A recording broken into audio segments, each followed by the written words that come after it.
오늘 교제할 말씀은 에스겔 3장 16절부터 21절까지 말씀에 영적 파수꾼에 대해서 말씀을 교제합니다. 에스겔 3장 16절 7일 후에 여호와의 말씀이 내게 임하여 가라사대 인자야 내가 너를 이스라엘 족속의 파수꾼으로 세웠으니 너는 내 입의 말을 듣고 나를 대신하여 그들을 깨우치라. 가령 내가 악인에게 말하기를 너는 꼭 죽으리라 할 때 내가 깨우치지 아니하거나 말로 악인에게 일러서 그 악한 길을 떠나 생명을 구원케 하지 아니하면 그 악인은 그 죄악 중에서 죽으려니와 내가 그 핏값을 내 손에서 찾을 것이고 내가 악인을 깨우치되 그가 그 악한 마음과 악한 행위에서 돌이키지 아니하면 그는 그 죄악 중에서 죽으려니와 너는 내 생명을 보존하리라. 또 의인이 그 의에서 돌이켜 악을 행할 때 이미 행한 그 의는 기억할 바 아니라 내가 그 앞에 거치는 것을 두면 그가 죽을지니 이는 내가 그를 깨우치지 아니니라. 그가 그 죄 중에서 죽으려니와 그 핏값은 내가 내 손에서 찾으리라. 그러나 내가 그 의인을 깨우쳐 범죄치 않게 하고 그가 범죄치 아니하면 정령 살리니 이는 깨우침을 받음이며 너도 내 영혼을 보존하리라. 아멘. 이 말씀은 살아계신 하나님의 말씀입니다. 이 주제가 영적 파수꾼인데 본문 말씀은 에스겔 3장 16절에서 21절 말씀입니다. 영적 파수꾼이 뭐냐? 영적 파수꾼. 이제 성경 전체에서 영적 파수꾼 역할의 사명을 받은 자들을 이렇게 하나님께서 사용하신 선지자 또 사도들 이런 부분들의 말씀을 탁 찾아서 보게 되면 이 파수꾼의 역할이 뭔지를 알게 돼요. 이 파수꾼은 육적 파수꾼이 있고 영적 파수꾼이 있어요. 육적 파수꾼은 뭐냐면 이렇게 이 전쟁시나 휴전시에 위급한 상황이 오면 나팔 부는 거 있죠. 나팔. 보초 서는 사람들. 이런 사람들을 이 파수꾼이라고 해요. 구약시대에는 이렇게 성을 지어놓고 성에 그 망대나 높은 곳에 나팔을 두고 파수꾼들이 이 검과 창 방패를 들고 이렇게 나팔을 같이 들고 서 있어야 되는 거죠. 그 위급이 오면 나팔을 불어야 돼, 안 불어야 돼? 나팔을 부는 거죠. 그런 육적인 파수꾼이 지금도 있죠. 군대들에게 어떠한 전쟁통이 있는데 그러면 영적 파수꾼은 뭐냐? 영적 파수꾼. 영적 파수꾼은 하나님 나라의 말씀을 이렇게 법을 이렇게 즉 심부름을 맡아가지고 지상 명령을 맡아가지고 그것을 만나는 사람들에게 전달한다는 것이죠. 그럼 전달하면 그 파수꾼의 역할을 담당하는 자에게 만약에 여러분이라면 여러분이 만나는 사람이 있을까 없을까요? 있겠죠. 그 만나는 사람이 있는데 악인을 만날 수도 있고 의인을 만날 수도 있어요. 그런데 악인은 악인이지만 의인을 만나면 그 의인은 진짜 참 의인이 아니라 본인이 내가 옛날에 뭐 했다는 겁니까? 내가 옛날에 의인이었다고 이야기한다는 거예요. 그러면 우리가 볼 때 예수를 믿지 않는 사람은 악인이고 예수를 믿는 사람은 의인이라 이 말이죠. 의인인데 그 의인이 예수 믿고 처음 구원받을 때는 의인 맞습니까? 안 맞습니까? 칭함을 받았으니까 의인이잖아요. 그런데 더 이상 죄를 짓지 마라 그랬는데 죄를 지으면 의인입니까? 악인입니까? 악인이죠. 오히려 믿지 않는 악인보다 더 하다는 것입니다. 그런 상황에서 만났을 때 여러분들은 파수꾼의 역할을 정확히 하라는 것이죠. 그 파수꾼의 사명을 받지 않은 사람한테는 해당이 안 돼요. 근데 파수꾼의 사명을 받은 사람에게는 하나님의 지상 명령이 떨어졌기 때문에 파수꾼 역할을 제대로 해야 돼, 안 해야 돼? 악인을 만나든지, 의인을 만나든지. 그 의인은 예전에는 참 의인이었는데 살다 보니까 의인이 아니라는 것이죠. 그런 자를 만났을 때 말씀으로 전달하면서 교제가 되기 시작하면 제대로 믿음과 행동을 100% 잘 이행하면 여러분에게는 멸류관이 이어질 것이요. 근데 그것을 원활히 하지 않을 경우에는 만난 그 사람들의 죽으면 핏값을 어떻게 한다는 겁니까? 여러분의 손에서 찾겠다는 것이죠. 맡긴 악인이 온다. 맡긴 참 의인이라고 하는 가짜 의인이 온다. 라고 했을 때 그들에게 여러분이 파수꾼의 역할을 정확히 하면은 나에게는 멸류관이요. 의의 멸류관, 생명의 멸류관, 영광의 멸류관이라고 성경 말씀이 쭉 나오죠? 그렇지 않으면은 만난 그들이 전하라고 그랬는데, 제대로 진리를 전하라고 그랬는데, 파수꾼의 역할을 제대로 하라고 그랬는데, 하지 않아서 악인이 죽는다든지, 그 의인이 죽는다든지, 그 자가 한 명이 되든 10명이 되든 수십, 수백, 수천 명이 되더라도 그 사람들의 핏값을 여러분의 손에서 찾는다는 그 상태의 말씀이 바로 이 파수꾼의 하나님의 뜻이라는 것이죠. 자, 이렇게 영적 파수꾼에 대해서 주제와 본문을 이렇게 잡아놓으면 성경 전체를 한번 펼쳐보죠. 우리가 늘 펼치잖아요. 펼치면 구약에서 창세기에서 말라기까지 또 마태, 마가, 누가, 요한복음 사도행전 1장입니다. 그리고 사도행전 2장에서 이렇게 유다서, 요한계시록 이렇게 나눴을 때 가장 하나님의 뜻대로 100% 믿음과 행함으로 파수꾼의 역할을 하신 분이 누굽니까? 예수 그리스도예요. 예수 그리스도예요. 예수 그리스도입니다. 예수 그리스도이신데 예수님께서 이 파수꾼의 역할을 하면서 마지막 마지막 종말에 대한 말씀을 십자가 사건 전에 성령의 하늘의 불방망이처럼 있죠. 파수꾼의 역할을 이렇게 강하게 하시는 말씀들이 기록이 된 곳이 있다는 것이죠. 그것이 어디 있느냐면 마태복음 23장에서 24장, 25장 말씀입니다. 마태복음 몇 장이요? 23장, 24장, 25장 말씀입니다. 그럼 마태복음 23장에는 7가지 뭡니까? 화에 대해서 있죠. 7가지 화 있을진저라고 계속 말씀하고 있죠. 마태복음 23장에서.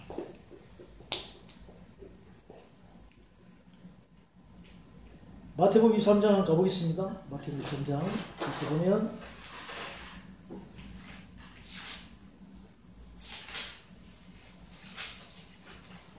이제 제가 이렇게 말씀을 찾아주면 그냥 닫아놔야 돼. 나중에 읽어봐야 돼요. 읽어봐야 되겠죠. 이 지금 영적 파수꾼에 대한 말씀은요, 분량이 굉장히 많아요. 굉장히 많습니다. 자, 우리가 화 있을진저 할 때 화에 대해서도 지난번에 교제해봤죠? 이것이 여기만 있어요. 구약에도 있고 계시록에도 있어요. 예수님이 이제 파수꾼의 역할로서 마태복음 23장에서 화 있을진저라고 여기까지 설명합니다. 그 다음 마태복음 24장 봅니다. 24장 1절에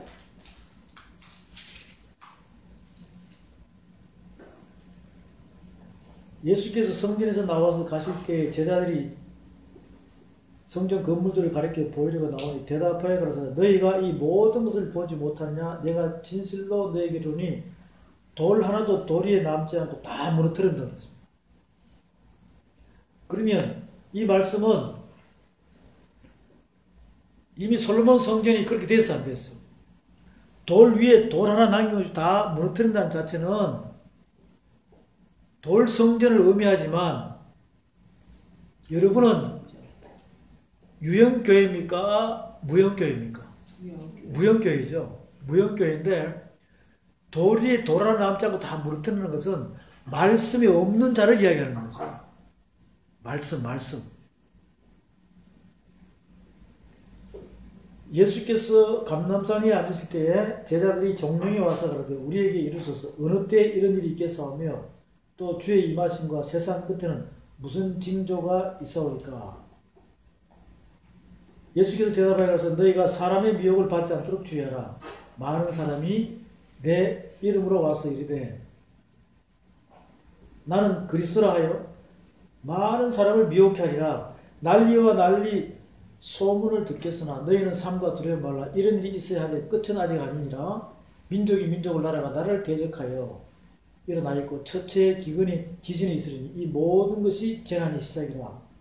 그때 사람들이 너희를 환란에 넘겨주겠으며 너희를 죽이리니 너희가 내 이름을 위하여 모든 민족의 미움을 받으리라. 그때 많은 사람이 시험에 빠져 서로 잡아주고 서로 미워하겠으며 거짓 선지자가 많이 일어나 많은 사람을 미혹하게 하며 불법이 성함으로 많은 사람이 사랑이 식어집니다. 그러나 끝까지 견디는 자는 구원을 얻으리라. 14절 다 같이 선포합니다.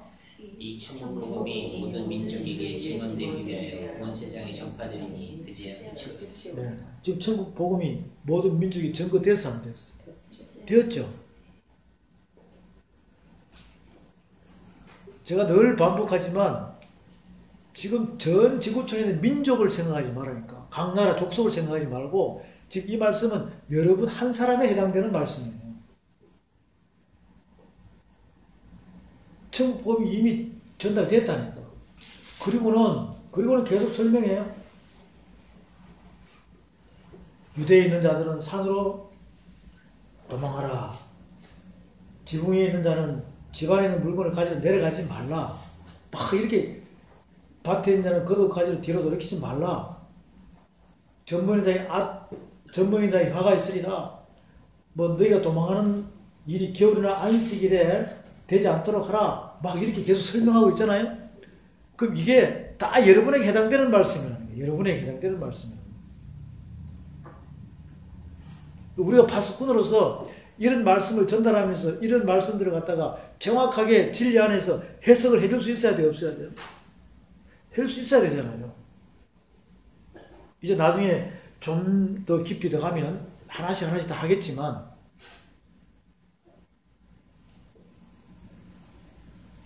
그리고 계속 24장에서 21절 봅니다. 이는 그때 큰 환란이 있겠습니다. 창세로부터 지금까지 이런 환란이 있고 후에도 없으리라 하고 있습니다. 이러니까 이 환란을 갖다가 바깥으로 생각하는 게 어떤 거예요? 전쟁과 기근과 뭐 등등 앞으로 오는 뭐 적그리스도라 그러면서 어떤 인물을 내세워가지고 이런 공권 통치는 없어요. 믿음의 사람들한테는. 그냥 세상적인 상태에 우리가 이 정세와 이런 세상의 어떠한 권력을 잡은 사람들한테 영향을 미치겠지만 여러분 영적인 건 아무 상관이 없는 거죠. 지금 이 설명은 뭐냐면 십자가 사건 전의 상황을 십자가 사건 때 설명을 하고 있는 거죠. 앞으로 그게 올 것이다.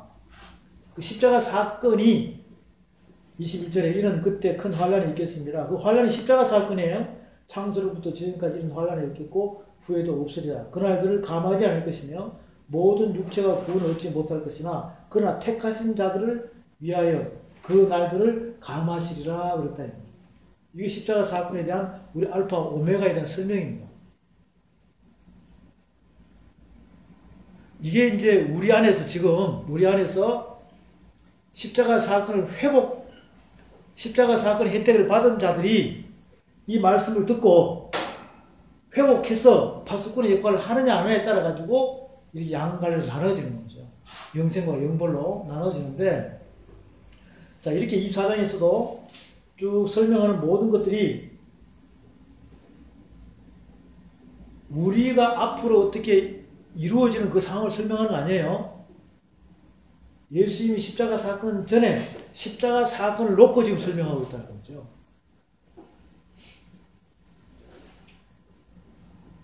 자, 23절에 봅니다. 그때 사람이 너에게 말하되 보라 그리스도가 여기 있다 혹 저기 있다 해도 믿지 말라. 거짓 그리스도들과 거짓 선자들이 일어나 큰 표적과 기사를 보여 할 수만 있으면 택하신 자들도 미혹하리라. 계속해서 등등등 나옵니다. 31절 보겠습니다. 31절. 제가 큰 나팔 소리와 함께 천사들을 보내리니 저희가 그 택하신 자들을 하늘 이 끝에서 저 끝까지 사방에서 모으리라. 이게 지금 모으고 있잖아요. 십자가 사건 때 이미 법을 딱 정해놨잖아. 그를 믿는 자는 영생, 믿지 않는 자는 영벌이라고 다 해놨다. 이게 모으는 거예요. 지금 이 시대에 우리도 마찬가지입니다. 마찬가지예요. 자, 그 다음에 34절에 봅니다. 34절에 내가 진실로 너에게 말하는 이 세대가 지나가기 전에 이 일이 다 이룬다 그랬습니다. 그럼 예수님 시대 때 다 이루어졌어 안 이루어졌어요? 다 이루어졌어요. 이제는 우리한테 우리도 그러면 여러분 세대가 다 지나가기 전에 내 안에서 영혼 몸이 험이 없이 다 이루어져야 돼 안 이루어져야 돼? 지금 그 설명을 하고 있는 거죠.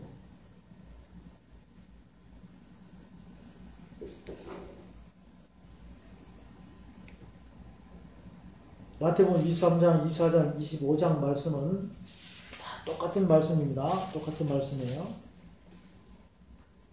그다음 마가복음 보죠. 마가복음. 오늘 스케치 하니까 이 마가복음, 마태, 마가, 누가, 요한복음 또 성경 전체 스케치를 쫙 한번 해보자. 마가복음 13장입니다. 마가복음 13장.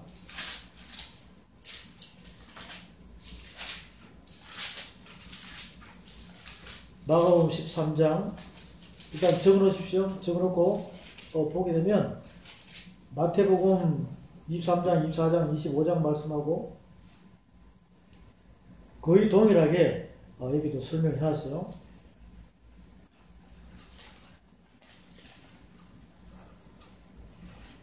마가복음 몇 장? 13장. 누가복음 봅니다.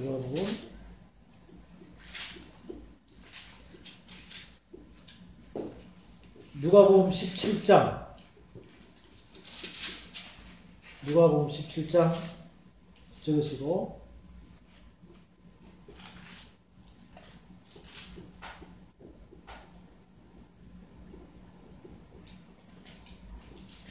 누가복음 21장.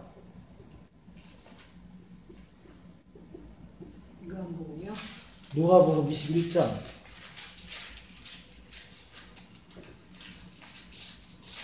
자, 여기 마가복음 몇 장이라고 그랬어요? 13장. 마가복음 13장. 누가복음 17장, 21장 이렇게.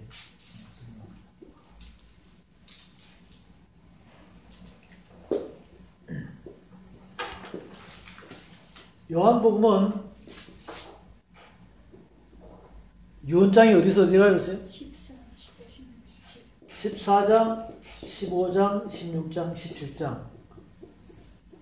이렇게 예수님께서 마지막 파수꾼의 나팔을 물론 한때 또 반때 다 부르셨지만 십자가 사건 전에 마지막 예수님의 그 하나님의 법의 종말에 대해서 쫙 설명하고 있는 거죠. 쫙 설명하고 있습니다. 지금 여기 에스겔 3장이죠? 에스겔 몇 장이요? 3장. 에스겔 3장이에요. 에스겔 3장에서 이렇게 설명하고 있잖아요. 그 하나님께서 누굴 들었습니까?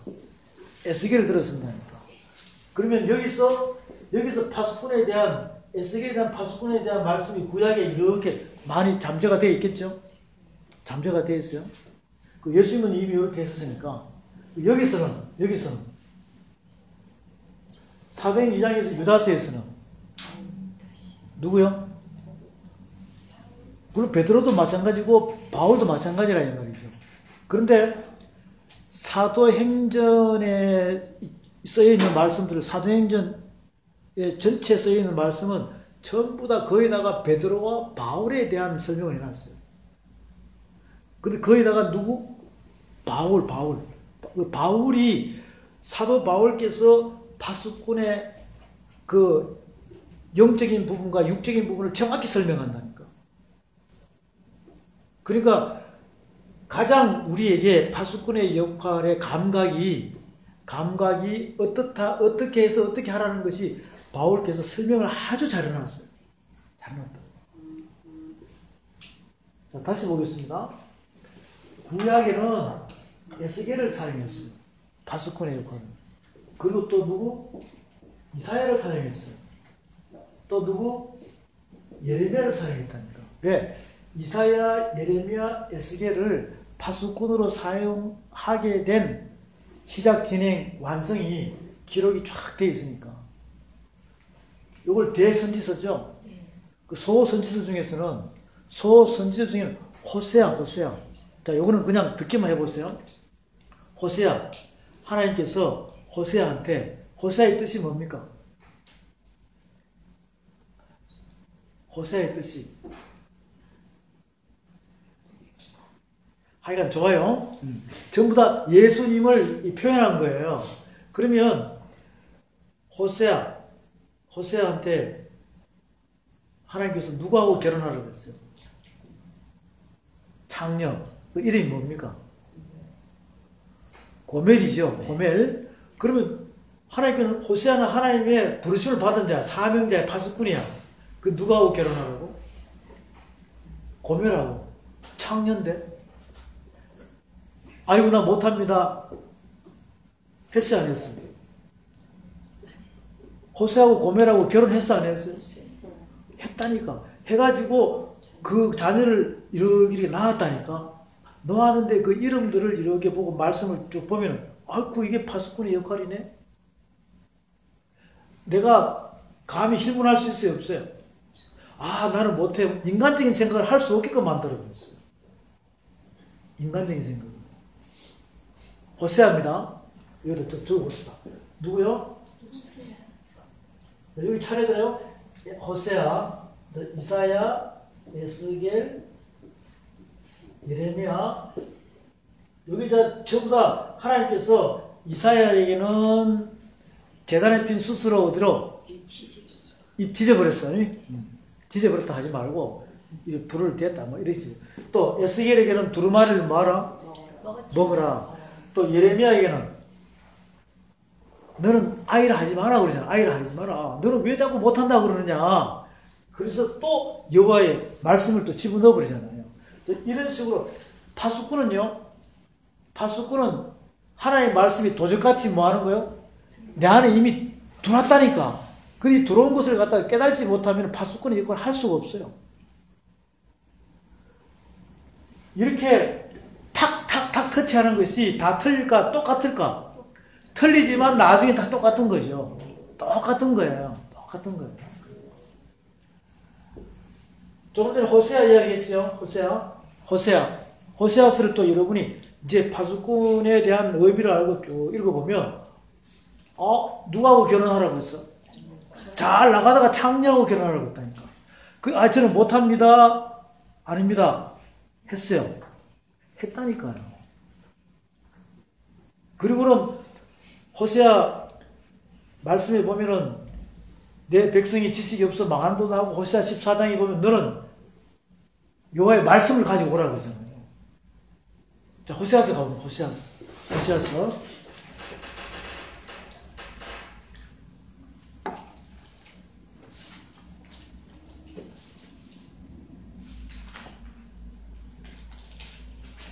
호세아서 가봅니다.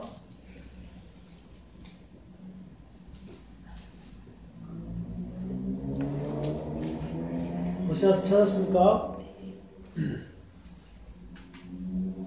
호세아는 우리가 예수님은 메시아죠. 메시아는 무슨 뜻입니까? 구원자라는 뜻이잖아요. 호세아도 마찬가지예요. 이렇게 해서 고멜하고 결혼합니다. 쭉 나아요. 자, 호세아 14장 보십시오. 14장. 호세아 14장 보세요.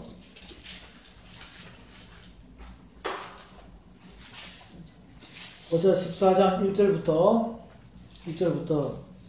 다 같이 선포합니다. 이스라엘아, 내 하나님 여호와께로 돌아오라. 내가 불의함을 하여 엎드려졌느니라. 너는 말씀을 가지고 여호와께 걸어와서 아뢰기를 모든 불의를 제하시고 선한 말을 받으소서. 우리가 입술로 수상하를 대신하여 죽게 되리이다. 이렇게 해가지고 이는 고아가 죽게로 말하면 3절 끝입니다. 긍휼을 얻음이라 할지니라.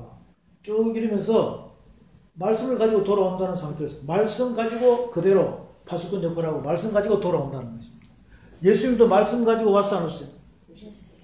그래서 예수님께서 하나님께서 예수님한테 뭐라고 했냐면 너는 누구하고 결혼하라? 창녀하고 결혼하라. 예수님. 자, 예수님 이 땅에 오셨어요.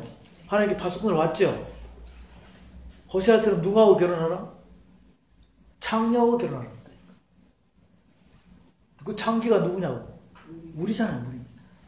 그 결혼했어, 안 했어요? 결혼했다니까요. 아, 나는 창기 아닌데요? 창녀 아닌데요? 너희 몸을 네 나름대로 움직이면 뭐라?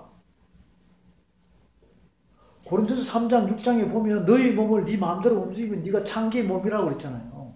창기의 몸이라고 그랬다고. 아니, 예수님이 창녀하고 결혼했다는 거 안 믿겨지죠? 왜? 그 창녀가 누군데? 나라고 생각하니까 믿겨져요, 안 믿겨져요? 이거 돌 맞을 짓이라니까? 그 자세히 보니까 내가 창녀 맞아, 안 맞아요? 창기 맞아, 안 맞아요?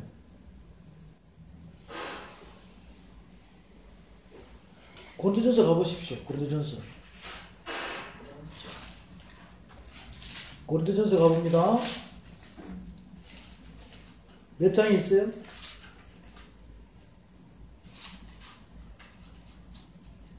고린도전서 6장에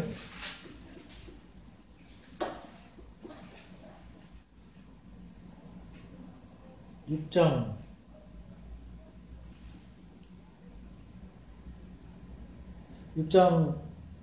14절부터 하나님이 주를 살리셨고 또한 그의 권능으로 우리를 다시 살리시리라. 15절 다 같이 선포합니다. 너희 몸이 그리스도의 지체인 줄을 알지 못하느냐? 내가 그리스도의 지체를 알고 창기의 지체를 만들겠느냐? 결코 그럴 수 있느니라. 창기와 합하는 자는 저와 한 몸인 줄을 알지 못하느냐? 이랬을 때 둘이 한 육체가 됩니다. 주와 합하는 자는 한 영이냐? 음행을 피하라. 사람이 범하는 죄마다 몸밖에 있거니와 음행하는 자는 자기 몸의 죄를 범. 너희 몸을 너희가 하나님께로 받은 너희 가운데 있는 성령의 죄인 줄 알지 못하느냐? 너희는 너희 것이 아니니라. 값으로 산 것이 되었으니 그런즉 너희 몸으로 하나님께 영광을 돌리라 하고 있습니다. 이게요. 지금 예수님은 하나님의 명령을 받아가지고 그렇게 하라고 했어요. 창기하고 결혼하라고 그러니까. 예수님은 100% 아멘하고 했다니까요.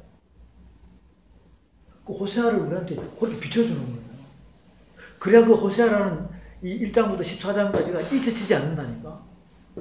외우는 게 아니라 그 호세아의 말씀이 내 안에 딱 이렇게 영적으로 새겨져야 돼요. 그래서 호세아는 파수꾼의 역할을 100% 했습니다. 그러면 이사야도 에스겔도 예레미야, 호세아 쭉 나오겠죠, 그죠?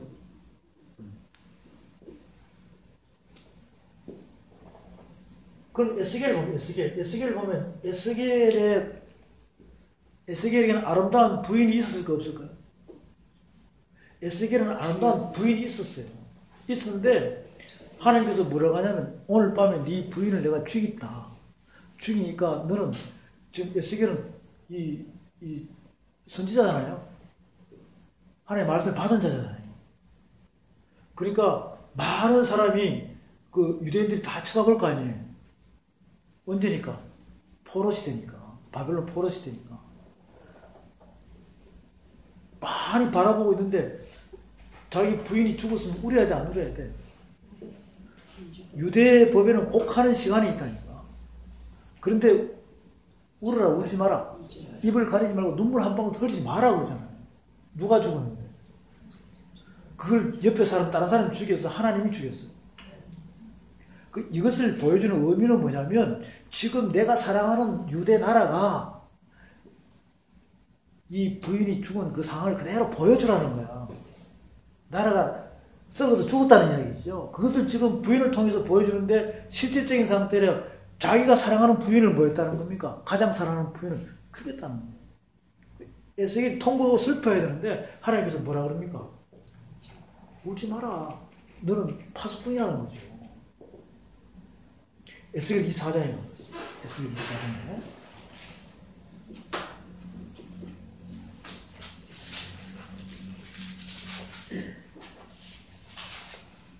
에스겔 24장 보면 15절부터 봅니다.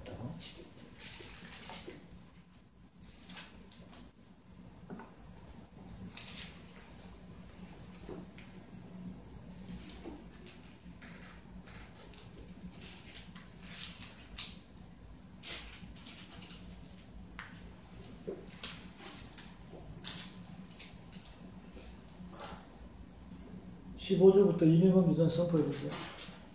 여호와의 말씀이 그래. 또 내게 임하여 이르시되 인자야 그렇죠. 내가 내 눈에 기뻐하는 것을 그래. 한 번 쳐서 빼앗으리니 그거 너는 저기 잠깐 나가 슬퍼하거나 문제 울거나 눈물을 흘리거나 하지 말며 죽은 자들을 위하여 슬퍼하지 말고 조용히 탄식하며 수건으로 머리를 동이고 발에 신을 신고 입술을 가리지 말고 사람이 초상집에서 먹는 음식물을 먹지 말라 하신지라. 내가 아침에 백성에게 말하였더니 저녁에 내 아내가 죽었으므로 아침에 내가 받은 명령대로 행하매 백성이 내게 이르되 내가 행하는 이 일이 우리와 무슨 상관이 있는지 너는 우리에게 말하지 아니하겠느냐 하므로 내가 그들에게 대답하기를 여호와의 말씀이 내게 임하여 이르시되 너는 이스라엘 족속에게 이르기를 주 여호와의 말씀에 내 송선은 너희 세력의 영광이요 너희 눈의 기쁨이요 너희 마음의 아낌이 되거니와 내가 더럽힐 것이며 너희의 버려진 자녀를 칼에 엎드러지게 할지라. 너희가 에스겔이 행한 바와 같이 행하여 입술을 가리지 아니하며 사람의 음식물을 먹지 아니하며 수건으로 머리를 동인 채 발에 신을 신은 채로 두고 슬퍼하지도 아니하며 울지도 아니하되 죄악 중에 패망하여 피차 바라보고 탄식하니라. 자, 이렇게 이제 등등 나오죠. 네. 하나님께서 에스겔의 부인을 이렇게 하고 네. 슬퍼하라 슬퍼하지 마라. 여러분 한번 상상을 해보라니까. 여러분이 상상을 해요. 여러분 자신들을 상상해보라. 자, 그랬을 때 이게 참 이해하지 못할 부분이죠. 이해하지 못할 부분. 자, 이렇게. 그 다음 또 호세아 봤죠? 아모스 보자, 아모스. 그 호세아 다음에 아모스 보라고. 아모스. 한준이 그냥 듣기만 해. 네. 아모스 보면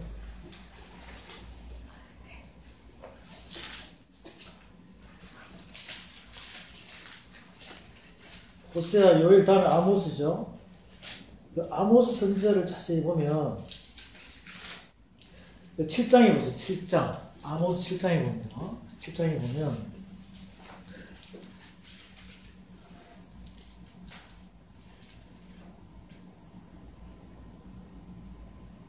7장 10절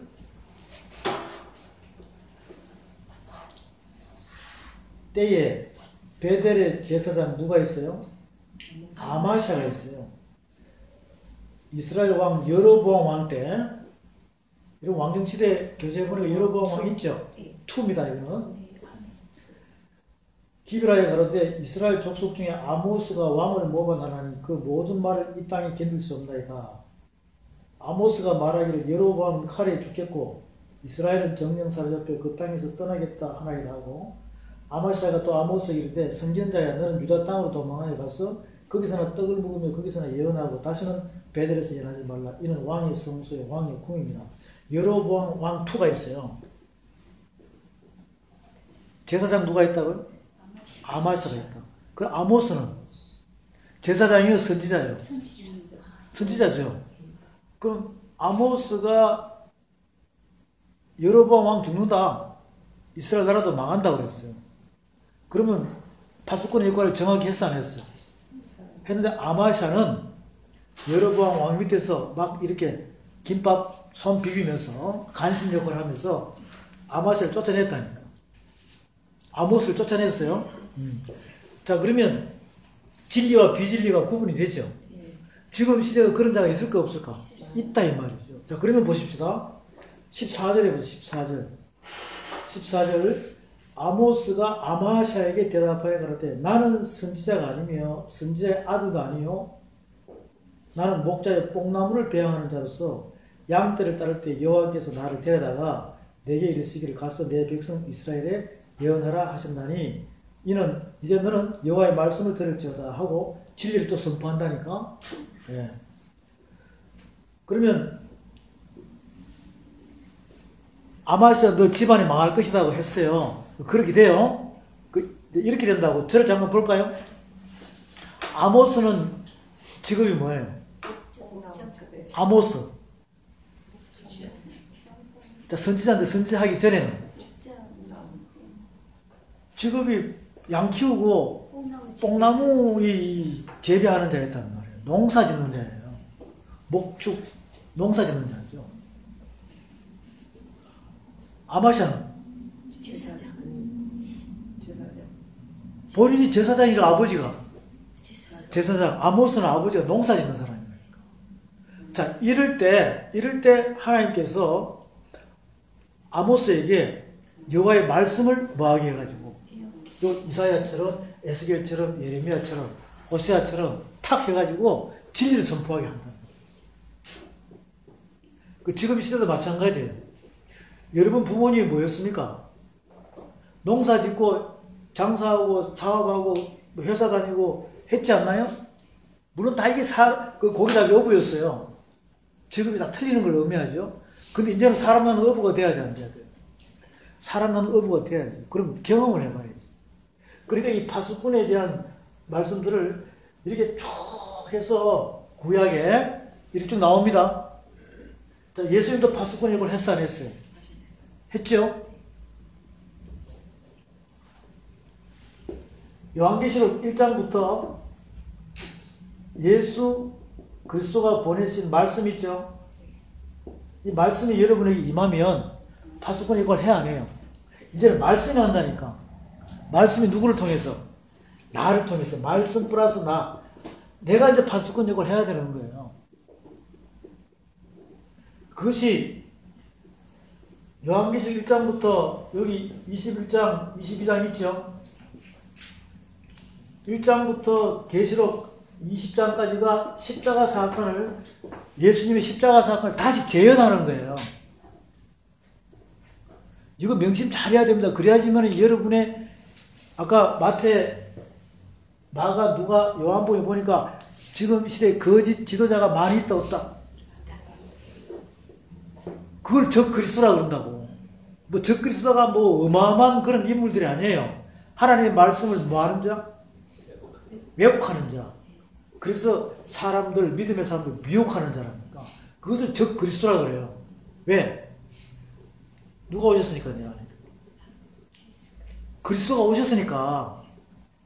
이걸 말씀을 말씀답게 하지 않고 진리를 하지 않고 살짝 왜곡시키는 게 적그리스도예요.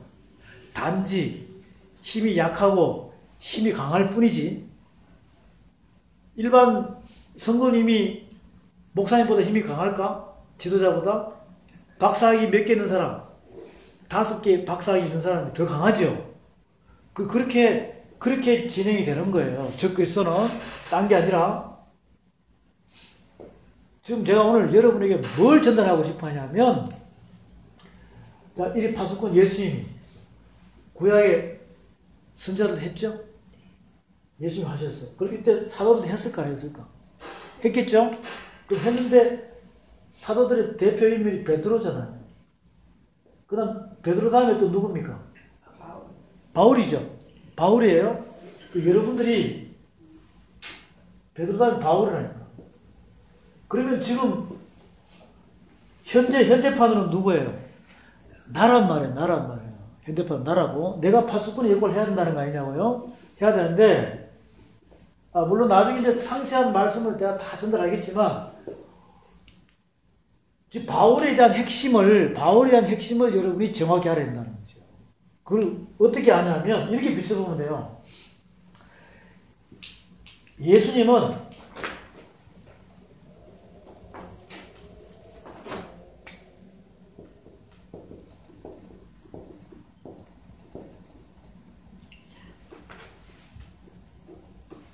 이제 내가 잘못 쓰면은 이명금 전사가 다 알아. 요한복음 14장 17장까지죠. 17장까지인데 바울에 대해서 여러분들이 이것을 성경을 보는 눈이 열려야 돼요. 바울에 대해서. 그 대부분이 사도 바울 하면은 그냥 바울 이렇게 생각하는데 오늘은 파수꾼의 역할을 정확히 하려면 성경 말씀을 진리대로 정확히 비춰줘야 돼, 안 비춰줘야 돼. 비춰주려면 바울에 대한 그 생애를 알아요, 생애. 바울이 이 땅에 태어나서 어떻게 해가지고 어떻게 진행됐는지를 성경 말씀에서 이렇게 탁탁 우선 짚어줄 수 있어야 돼. 짚어주면서 거기서 하나님께서 바울에게 준 그 하나의 마음 있잖아요. 그 하나의 마음을 바울이 어떻게 기록을 해놨는가. 거짓을 해놨을까? 진리대로 해놨을까? 해놨다. 바울이 파수꾼의 역할이 이렇다는 걸 정확히 설명하고 있어요. 그럼 이렇게 보십시다. 사도 바울은 예수님보다 먼저 났을까? 후에 났을까? 먼저. 한준이, 사도 바울 알지? 예수님 알아 몰라? 그 사도 바울은 예수님보다 먼저 났을까? 후에 났을까? 저봐, 저렇게 지금 머리가 반짝반짝 잘 돌아가는 영어 선생님인데도, 영어 교수인데도 지금 저렇게 모른다니까? 물론 잠깐 방학을 해서 그렇지. 이렇게 보자고. 예수님은 BC 몇 년에 오셨어? BC, 구약시대에 BC 4년경에 오셨다니까. BC 몇 년부터? 4000년부터 해가지고 아담, 약 2000년이 아브람, BC 1500년이 모세, 이렇게 해서 다윗 해가 쭉 내려온다 이 말이에요. 예수님 BC 4년경에 태어났어요? 누가 태어났다고요? 예수님이. 바울은 AD 5년에 태어났어. 그럼 예수님하고 몇 살 차이예요? 약 10살이죠? 그러면 세례 요한은 언제 태어났어? 예? 6개월 전. 6개월 지나요? 전이요? 전 형님이란 말이에요. 자, 그럼 세례 요한 접어두고 바울은 이때 태어났단 말이에요. 그리고 성장하면서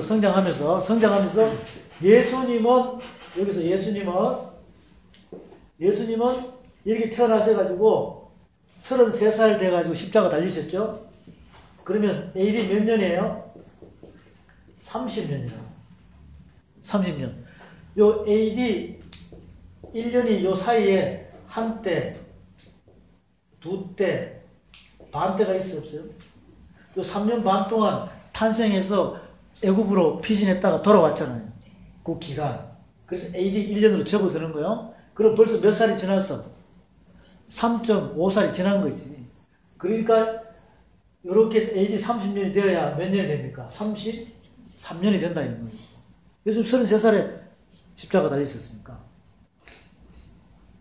저 바울하고 10살 차이에요. 그럼 이때 십자가 사건 때 바울의 이름은 뭐였어요? 사울이었대. 사울. 그 사울일 때는 예수님을 영접했어 안 했어? 안 했다 이 말이에요. 그 이때 나이를 보라고. 성장해서 안 했어요.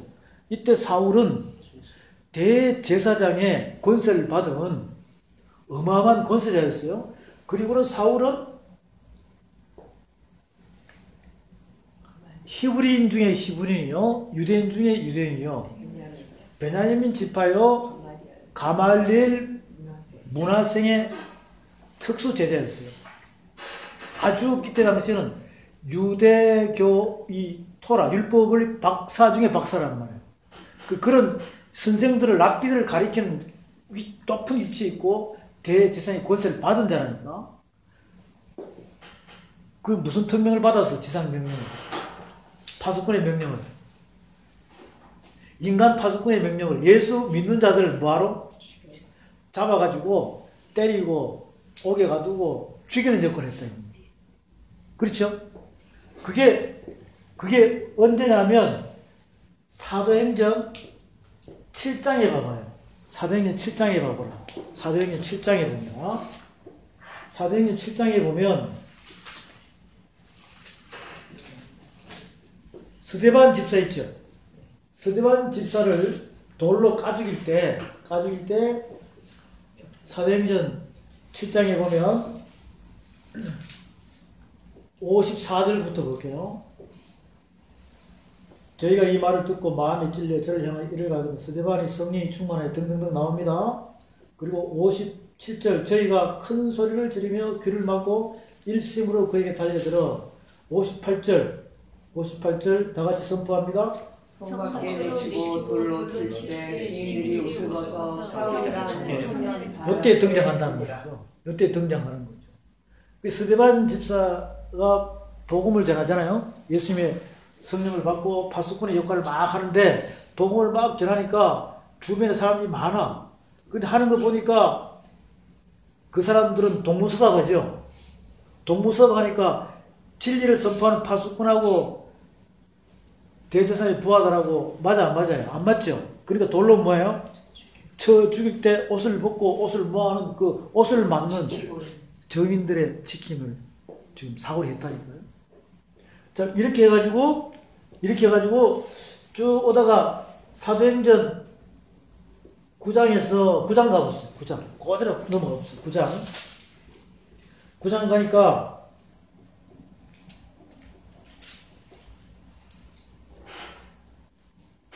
(9장 1절부터) 사울이 주의 제자들을 대하여 여전히 위협과 살기가 등등하여 대제사장에게 가서 다메섹 여러 회당에 갈 공문을 청하니 이는 만일 그 돌을 쫓는 사람을 만나면 무릇 남녀하고 결박하여 예루살렘을 잡아오라. 사울이 영하여 다메섹에 갈까지 호전히 하늘로서 빛이 저를 둘러지는지라. 자, 이때 사울이 바울이 됩니까 안 됩니까? 사울이 바울이 되죠. 성령 뭐 했으니까? 받았으니까. 그 사도행전 9장에서 이때가 언제냐면 AD 34년경이라고. 그럼 예수님이 십자가 사건 나고 난 뒤에 몇 년 후에요? 약 4, 5년 후에. AD 몇 년? 34년, 35년경이라니까. 그 자꾸 AD라고 표현하는 것은 지금 여러분 보십시오. 지금 여러분은 지금 AD 몇 년이에요? 2019년이잖아. 2019년이니까. 요런 감각들이 성경 말씀을 쫙 두루마리를 펼쳐나가면서 요것이 딱딱딱 짚어져야지만이 여러분이 말씀을 찾아가지고 만들 수 있어야지만이 이 말씀들이 이해가 된다니까. 안 그러면 평생을 교회 다녀도 이게 이해가 안 돼요. 그리고 전달할 수 있는 능력이 안 생긴다니까. 그 도가 터야 돼. 십자가 사건은 나무 막대기입니까? 십자가의 도입니까? 십자가의 도, 그리스도의 도, 여호와의 도, 하나님의 도, 진리의 도, 믿음의 도, 생명의 도, 계속 도라고 나오죠. 그 예수 믿고 구원받은 자는 도를 닦아야 돼, 안 닦아야 돼? 그게 말씀의 도예요, 말씀의 도. 말씀을 이렇게 알아야 된다니까. 자세하게 알아야 된다니까.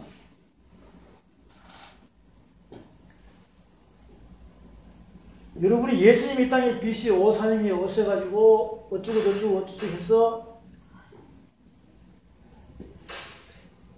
사순절이 어떻고 고난주간이 어떻고 그리고 유월절, 무교절, 초실절, 오순절 막 해가지고 십자가 사건 이게 그냥 아는 게 아니라 이런 식으로 다 도표를 만들어가지고 도가 터야 돼요.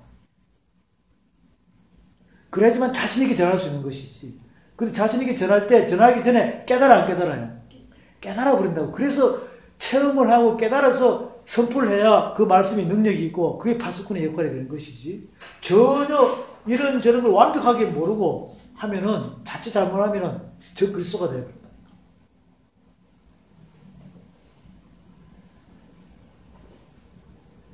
자, 요거요. 그러면 이제 사울이 뭐가 됐어요? 사울이 여기서 뭐 받고? 십자가 사건에 도있잖아요. 이걸 뭐 받다 그래? 성령 받았다고 그러잖아요. 우리도 그렇게 돼서 안 됐어요? 그 성령을 받았는데 어떤 빛으로 이야기를 하면 참빛이라고 해요. 참빛. 그 참빛은 해보다 더 밝은 빛이라고 했다고. 그 이 해 있죠, 이 해. 태양. 이 해보다 더 밝은 빛이라고 사도 바울이 고백을 한다니까. 그게 이제 성경 말씀에 사도행전에 쭉 나오잖아요. 나옵니다. 사도행전 26장 가보세요. 26장. 사도행전 26장 가보세요. 조금만 더, 한 10분만 더 하겠습니다. 26장 가보세요. 사도행전 26장 가봅니다. 사도행전 26장.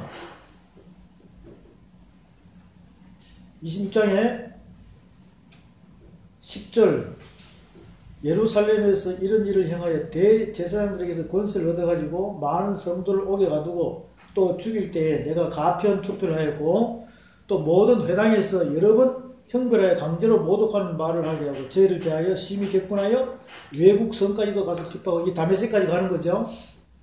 그 일로 대제사장들이 권세와 위임을 받고 다메섹으로 갔나이다.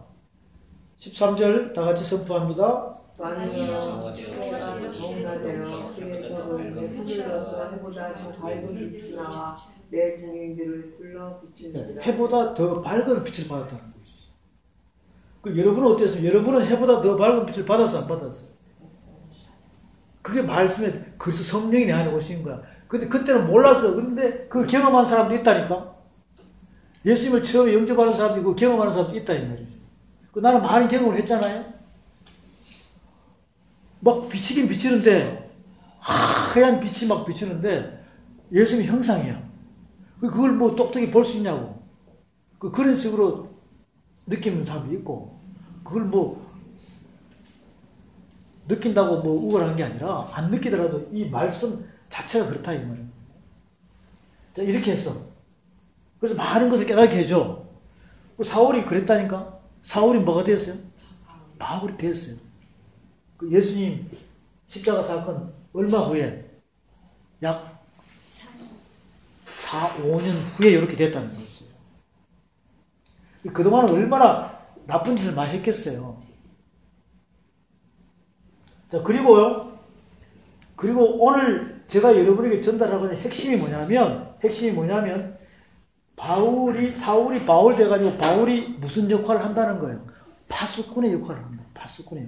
파수꾼의 역할을 하는데, 자, 여기서 여러분들이 이제 성경 말씀 훌쩍 지나가지고, 여기 이제 갈라디아서로 가요, 갈라디아서 1장으로 가봤어요. 갈라디아서 1장으로 가봤어요.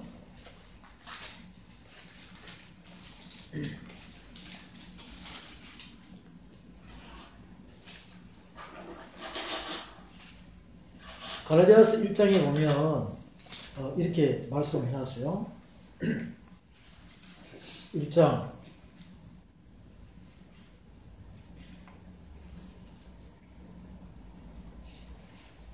1장 16절 봅니다.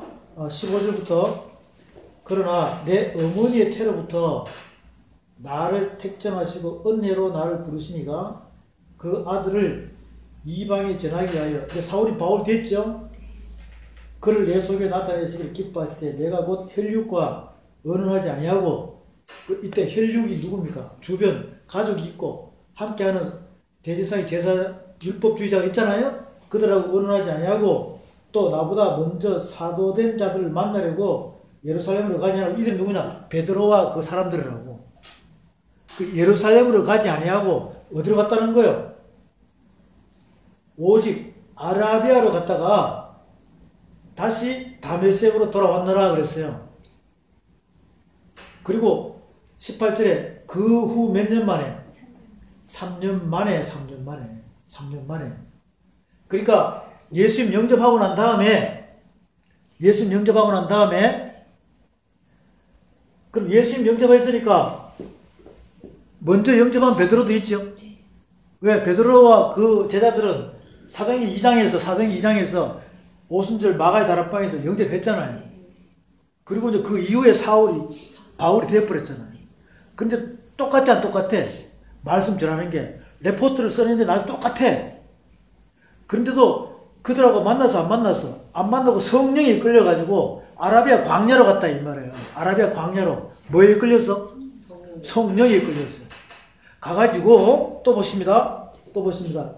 이제 2장 1절에 보세요. 2장 1절 14년 후에 몇 년 후에요? 14년 후에 내가 바나바와 함께 디도를 데리고 다시 예루살렘에 올라갔다 그랬습니다. 그리고 계시를 인하여 올라가 내가 이방 가운데 전파하는 복음을 저에게 제출하되 레포트 써냈어요. 유명한 자들에게 사사로이 한 것은 내가 다름질하는 것이나 헛되지 않게 아니라 이렇게 해서 나중에는 사도들이 사도라고 인정해주죠. 사도들이 사도라고 인정해주는 거죠. 이것은 말씀이 똑같으니까 그리스도께서 베드로나 바울이나 똑같은 사도라고 인정해줘. 파수꾼이라고 인정해준다 이 말이거든요. 몇 년 후에? 14년 후에예요. 알겠죠? 지금 갈라디아서 2장이죠. 갈라디아 2장. 그러니까 3년 후에 또 몇 년 후에? 14년 후에. 그러면 여기 35년 있잖아요. 여기서 14년 다음에 AD 몇 년이에요? 49년이죠. 14년 후에니까 35 플러스 14 하면 3년 만에 17을 해야죠. 3년 다 포함되니까 예수님 영접하고 난 다음에 그리스도 받고 난 49년이라고. 그러면 요 사이에 또 고린도 후서 12장에 보면 셋째 하늘에 갔어 안 갔어요? 고린도 후서 12장 찾아보고 빨리 이제 갈라디아서 1장으로 옵니다. 고린도 후서 가보세요. 고린도 후서 12장에 보면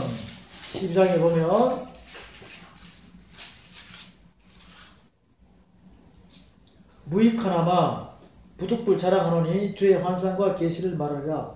내가 그리스도 안에 있는 한 사람을 아노니 14년 전에 그가 셋째 하늘에 이끌려간지라 이렇게 했잖아요. 그러면 이것은 또 14년 후에 이야기하잖아요. 후에 그 14년 전에 바울이 셋째 하늘에 뭐 했다는 거예요? 셋째 하늘에 하나님 나라를 다 봤다는 거 아닙니까? 그러면 그것은 요 중간에 있는 거죠. 갈라디아서 1장과 2장 중간에 있다 이 말이거든요. 요 이해됐죠? 이해됐죠? 자, 여기까지 이제 이게 이제 보면 예수님의 고향은 어디입니까? 거기 뭐지? 조그만 베들레헴. 유대 땅? 베들레헴에서 태어났어요. 사역은 어디서부터? 갈릴리에서부터.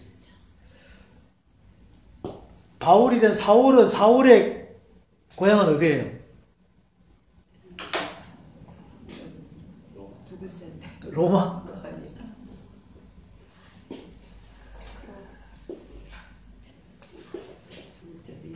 요 길리기아에 있는 다소라고 해요. 다소. 길리기아에 다소라고 그랬어요. 다소인데 여러분들이 이제 바울의 13권에 대해서 이제 교제하기 시작하면 굉장히 재밌어요. 그 막 성경이 뻥뻥뻥 뚫려. 그 사울이 바울 돼서 바울이 전도여행 가요 안 가요? 1차, 2차, 3차. 그리고 로마까지 가서 4차까지 한다니까. 그 로마는 4차에 안 들어가. 4차 전에 들어간다고. 그렇게 해서 바울 13권을 교제하다 보면 사도행전, 또 로마서, 고린도전서, 고린도후서, 뭐 데살로니가서, 쭉 디도서 이렇게 해가지고 모든 것을 다 알게 돼요. 그리고 그 기초를 지금 설명하고 있는 거죠. 무슨 역할 잘하자고? 영적 파수꾼 역할 잘하자고. 이거 지금 오늘 여러분들에게 이 영적인 말씀이 눈에 확 뜨이는 거 있잖아요. 이것을 완벽하게 내가 비춰주려는 것이지. 자, 그러면 고린도서 12장은 3장까지 경험한, 영적 경험한 이 바울. 그러니까 바울이 이 땅에 생산되어서 그 예수님만 탄생이지 바울은 생산이에요. 우리도 생산입니다. 이렇게 해서 생산은 궁중에 쓰는 말이에요. 궁중에서 왕자가 태어나면 생산했다 그래요. 이렇게 해서 여러분 왕족이니까 이렇게 쭉 간다고. 그래서 여기 딱 가니까 갈라디아서 1장, 2장 가니까 해답이 다 풀리네. 사도행전부터. 이렇게 했는데 핵심적인 갈라디아서 1장에 봅니다. 1장에 보세요. 1장에 보면 뭐라고 말씀하시느냐. 1장 1절부터 여기 바울의 이름을 여러분이 적어야 돼요. 여러분 이름이 들어갑니다. 사람들에게서 난 것도 아니요. 사람들에게서 난 것도 아니요. 사람으로 말미암은 것도 아니요. 오직 예수 그리스도와 및 죽은 자 가운데서 그리스도를 살리신 하나님 아버지를 말미암아 사도된 바울은. 그럼 여러분도 맞아요? 여러분도 맞아요. 그 사도라는 의미는 뭐냐면 하나님의 사사를 의미합니다. 하나님의 말씀을 맡은 자를 의미하죠. 함께 있는 모든 형제를 더불어 갈라디아 여러 교회들에게 우리 하나님 아버지와 주 예수 그리스도로 쫓아 은혜와 평강이 있기를 바라노라. 그리스도께서 하나님 곧 우리 아버지의 뜻을 따라 이 악한 세대에서 우리를 건지시려고 우리 죄를 위하여 자기 몸을 들이셨으니 영광이 저에게 세세토록 있을지어다. 아멘. 동의하시죠? 동의하시죠? 그리스도의 은혜로 너희를 부르신 이를 이같이 속히 떠나 다른 복음 쫓는 것을 내가 이상히 여기노라. 다른 복음이에요. 다른 복음은 뭐냐면 이 진리하고 맞아 틀려요. 이 진리에 누룩을 섞어버리면 다른 복음이 돼요. 다른 복음은 없나니 다만 어떤 사람들이 너희를 요란케 하여 그리스도의 복음을 변하려 함이라. 그러나 우리나 혹 하늘로부터 온 천사라도 우리가 너에게 전한 복음 외에 다른 복음을 전하면 저주를 받을지어다 그랬습니다. 천사라도. 우리가 전에 말하였거니와 내가 지금 다시 말하노니 만일 누구든지 너희의 받은 것 외에 다른 복음을 전하면 저주를 받을지어다. 예, 내가 사람들에게 좋게 하려 하나님께 좋게 하려 사람들에게 기쁨을 구하려 내가 지금까지 사람의 기쁨을 구하는 것이었다면 그리스도의 종이 아니니라. 이게 여러분의 마음이어야 돼요. 형제들아 내가 너희 알게 하노니 내가 전한 복음이 사람의 뜻을 따라 된 것이 아니라 이는 내가 사람에게서 받은 것도 아니요 배운 것도 아니요 오직 예수 그리스도의 계시로 말미암은 것이라. 10절부터 12절 말씀에 동그라미를 크게 해놓았어요. 물론 이제 6절부터 하지만 핵심을 알겠죠? 사람을 기쁘게 하려 하나님을 기쁘게 하려. 사람의 계명이요 성령의 계명이요.